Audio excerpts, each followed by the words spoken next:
I stared at my reflection in the dressing room mirror. My lipstick was gone, my hair disheveled.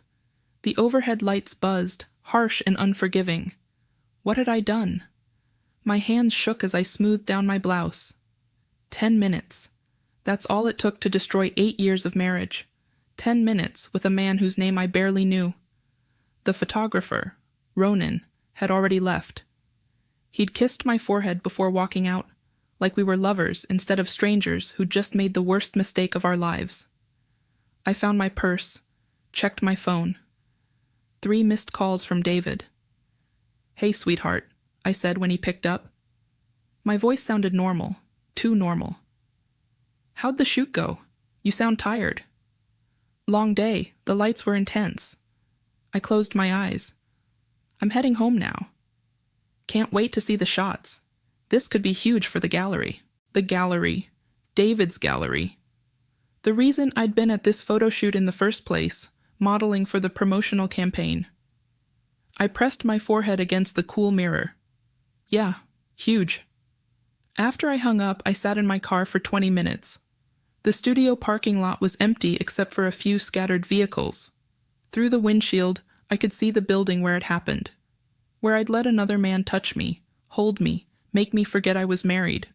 The worst part? I'd wanted it, every second. I drove home on autopilot, stopping at red lights, signaling turns, following all the rules like a good wife should, like I used to be. David was in the kitchen when I walked in, stirring something that smelled like garlic and wine. He glanced up and smiled. That easy, trusting smile that used to make my heart skip. Now it made my stomach clench. "There's my beautiful model," he said, crossing to kiss me. I turned my head slightly so his lips caught my cheek instead of my mouth. If he noticed, he didn't say anything. "Smells good," I managed. "Coco Van. Figured we should celebrate." He returned to the stove. "Tell me everything. Was the photographer professional? Some of those guys can be real creeps." I poured myself wine with steady hands. He was fine. Very focused on the work. "Good." I was worried. You know how protective I get. David laughed, completely oblivious. "Did you see any of the shots? I'm dying to know how they turned out." "He'll send them later this week." We ate dinner on the patio. David chattering about his day at the gallery, a new artist he was considering, plans for next month's exhibition. I nodded at the right moments, made appropriate sounds, played the part of the interested wife. But inside, I was still in that changing area. Still feeling Ronan's hands on my waist.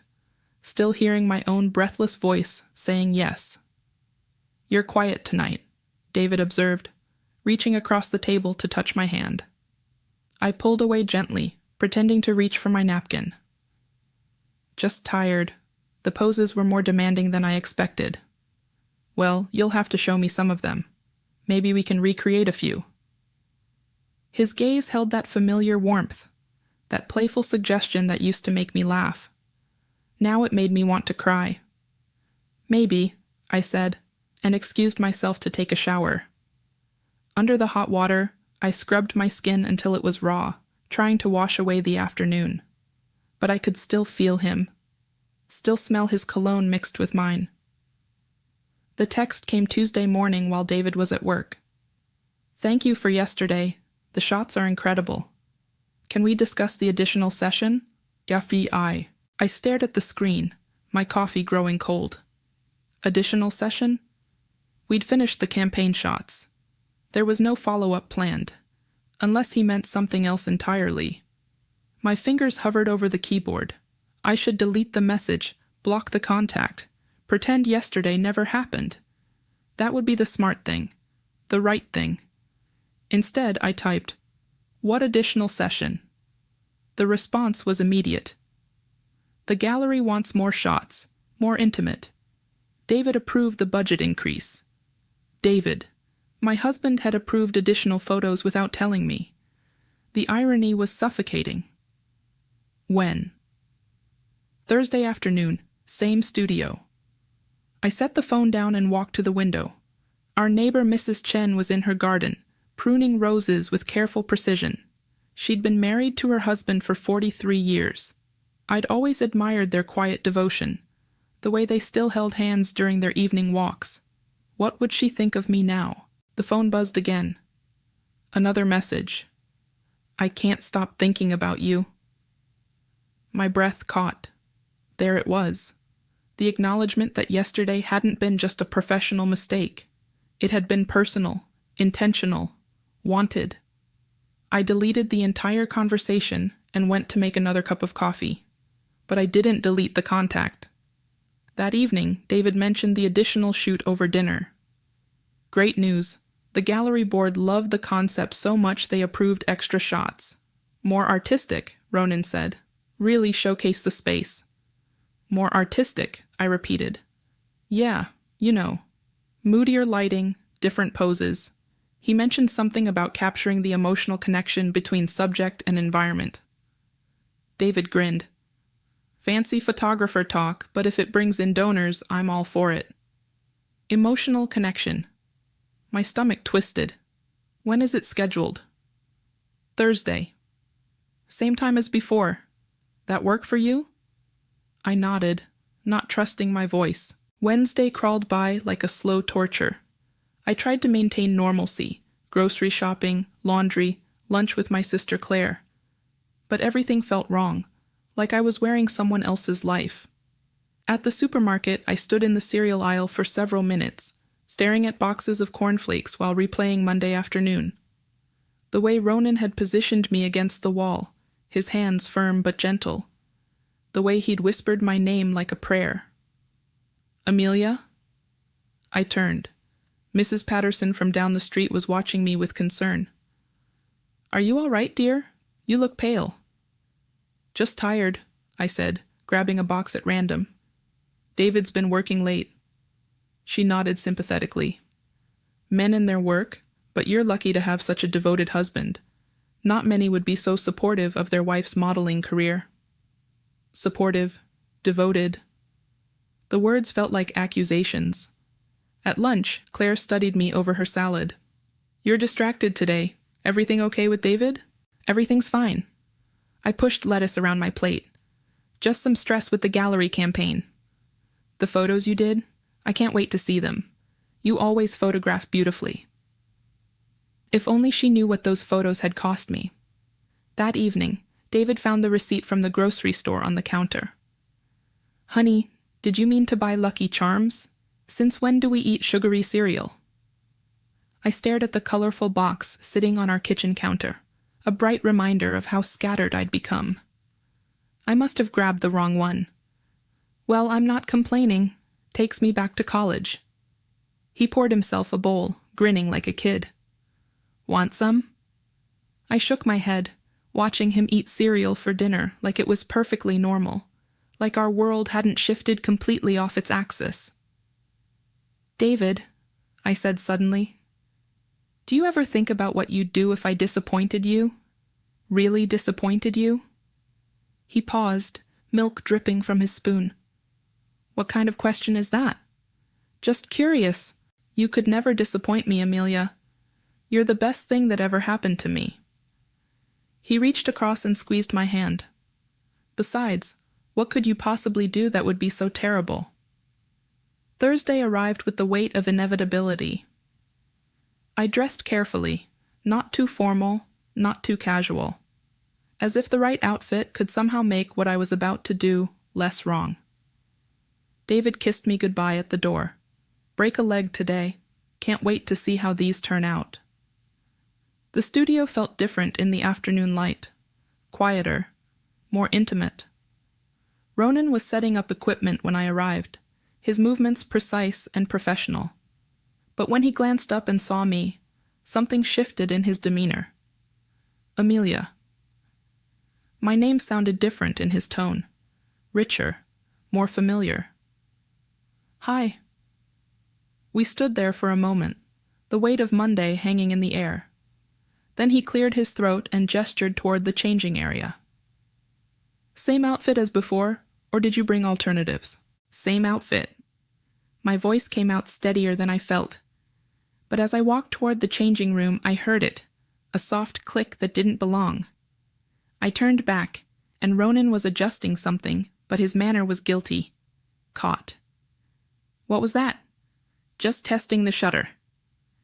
But he wouldn't meet my gaze. The session proceeded like the first one.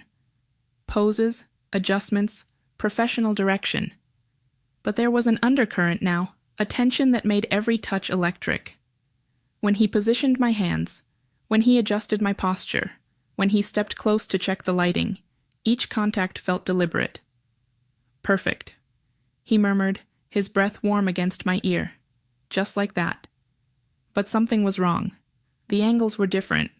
The poses more suggestive than what David's gallery would need. And that clicking sound kept happening, even when he wasn't actively shooting. Ronan, I said during a break, show me the shots from Monday. His pause was too long. I haven't finished processing them yet. Show me what you have. Reluctantly, he turned the small screen toward me. The images were stunning, artistic, emotional, exactly what David had wanted. But there were others. Shots I didn't remember posing for.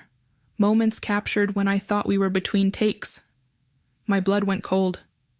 You were recording the whole time. Amelia, let me explain. Everything? Even when we... I couldn't finish the sentence. He didn't deny it. I returned home in a daze, Ronan's promises echoing in my head. He'd delete everything, he swore. The recording, the extra photos, all of it. It was just for his personal portfolio, he claimed. Nothing would ever leave the studio. But I'd seen the guilt in his gaze, the calculation. This wasn't about art or passion. It was about leverage. David was waiting when I got home, pacing the living room with his phone in his hand. How was the shoot? His tone was carefully controlled. Fine.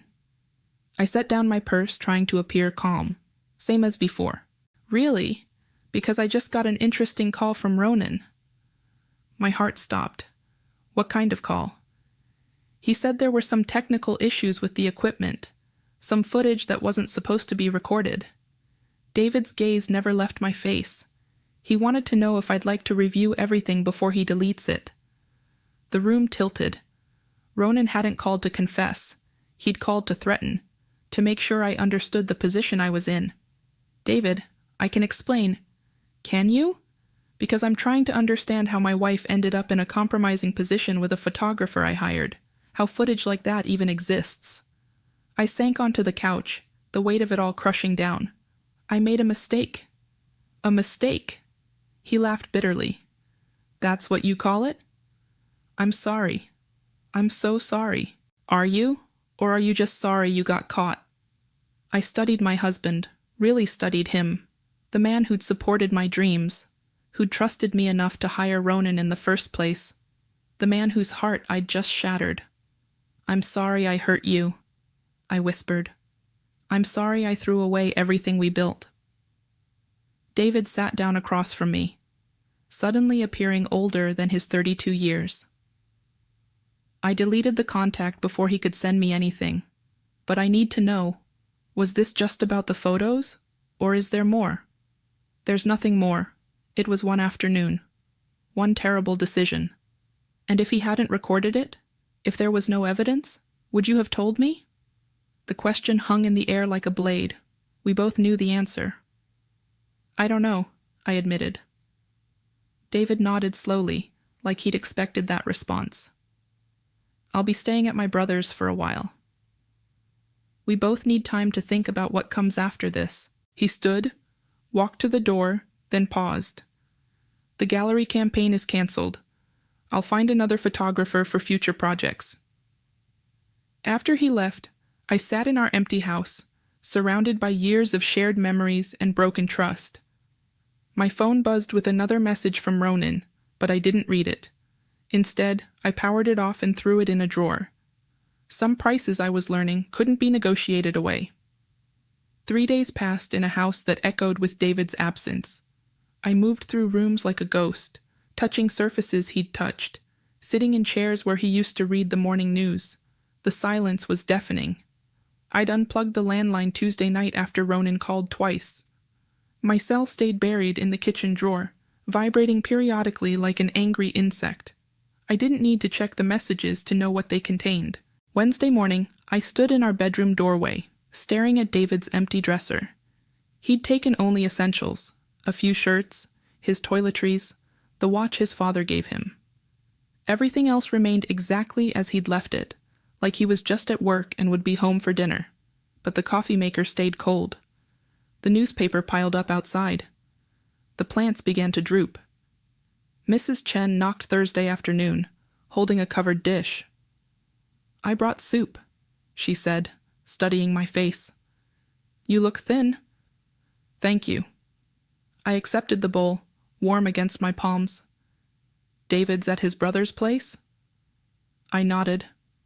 "Marriage is hard work," she said gently. 43 years taught me that. But the hardest part isn't the falling down. It's the getting back up. After she left, I ate the soup standing at the kitchen counter, tasting nothing. Through the window, I watched her return to her roses, pruning with the same careful attention she'd shown for decades. What would 43 years of marriage look like? Would David and I ever reach that quiet devotion? Or had I destroyed something that couldn't be repaired? The house settled around me, creaking in familiar places. But without David's presence, even the familiar sounds felt foreign. Friday morning, I finally retrieved the phone from the drawer. 17 missed calls, 23 unread texts. Most were from Ronan. "We need to talk. You can't ignore this forever. I have something that belongs to you." The last message made my blood freeze. "David doesn't know about all of it yet. Let's keep it that way." I scrolled through the rest, missed calls from Claire, a voicemail from my mother, texts from friends wondering where I'd disappeared to. Normal life continuing while mine crumbled, but it was the final message that broke something inside me. "I'm not the villain here, Amelia. We both made choices, but I'm the only one offering solutions." Solutions. As if blackmail was a favor. My hands shook as I typed, "What do you want?" The response came immediately. "To see you. One conversation, then this all goes away." "Where?" "The studio. Tonight at 8. Come alone." I stared at the screen, weighing my options. I could ignore him, hope he'd eventually lose interest. I could tell David everything and face whatever consequences came. Or I could meet Ronan and try to end this myself. The phone buzzed again.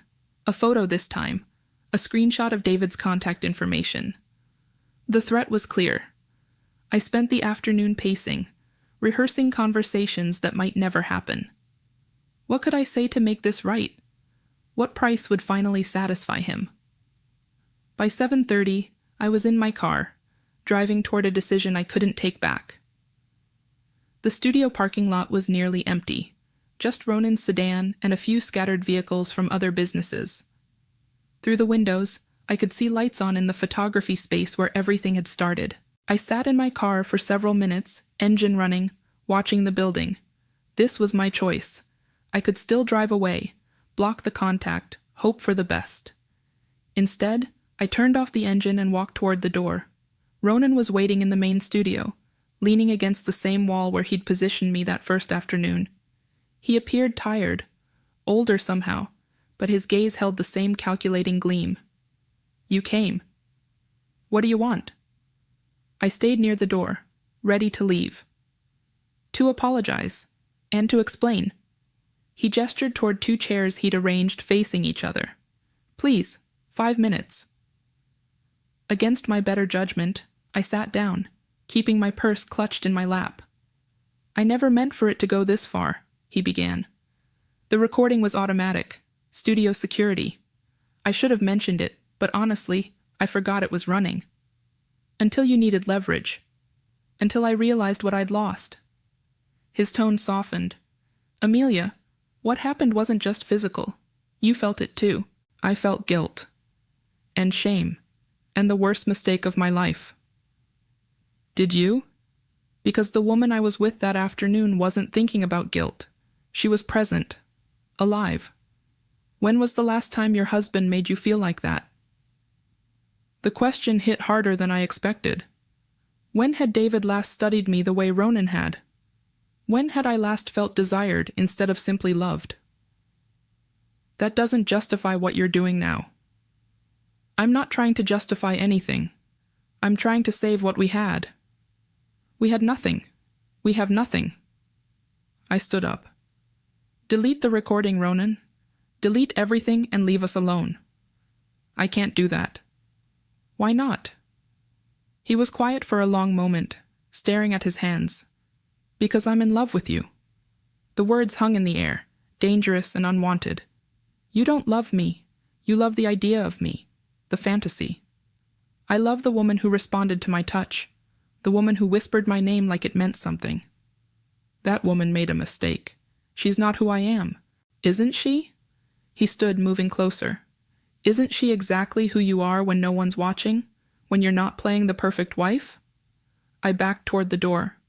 Stay away from me. One more afternoon. That's all I'm asking. No cameras, no recordings. Just us. And if I say no? His demeanor hardened slightly. Then David gets to see exactly what his perfect wife is capable of. I returned home in a daze, Ronan's ultimatum echoing in my head. One afternoon, or David would see everything. The choice felt impossible. Betray my husband again, or watch him discover the full extent of my betrayal. But when I pulled into our driveway, David's car was already there.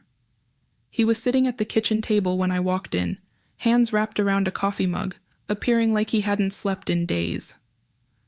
Where were you? His tone was carefully neutral. Driving, thinking. I set my keys on the counter, my heart hammering. I didn't expect you back tonight. I couldn't stay away anymore. We need to talk, Amelia. Really talk. I poured myself coffee with unsteady hands, buying time. The smart thing would be to tell him everything, about Ronan's blackmail, about tonight's meeting, about the choice I was facing. But the words stuck in my throat. I've been thinking too, David continued, about us, about what I want to save. And what do you want to save? Everything. He studied me, his gaze red-rimmed but determined. I want to save our marriage, our trust, our future. The coffee tasted bitter. Even after what I did? Because of what you did. Because you told me the truth when you could have hidden it forever. If only he knew how little truth I'd actually shared. David, let me finish, please. He stood, moving to the window where he could see Mrs. Chen's garden. I spent 3 days hating you, hating myself, wondering where we went wrong. I watched him, this man who'd loved me faithfully for years, who was trying to forgive the unforgivable. And what did you decide? That I don't want to be the kind of man who gives up at the first real test. That our marriage is worth fighting for. He turned back to me. But I need to know you're willing to fight too. The weight of his trust felt crushing.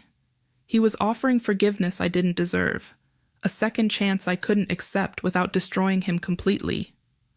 What would fighting look like? Counseling. Complete honesty. No more secrets. His tone grew stronger, and no more contact with him. Ever. No more contact. If only it were that simple. Saturday morning, I made my decision. David was in the shower when I retrieved the phone from the kitchen drawer and sent a single text. Meet me at Riverside Park. Noon. Bring everything.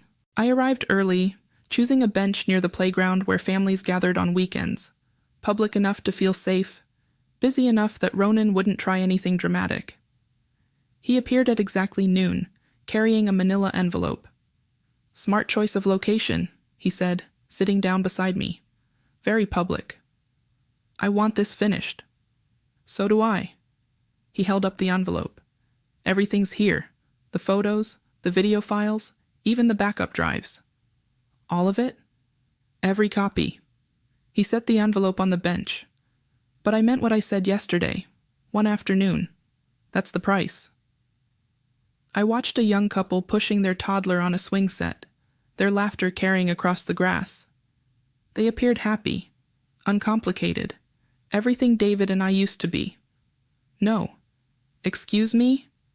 No, I won't do it. I turned to face him fully. You can send David whatever you want. Show him the recordings, the photos, all of it. But I won't betray him again.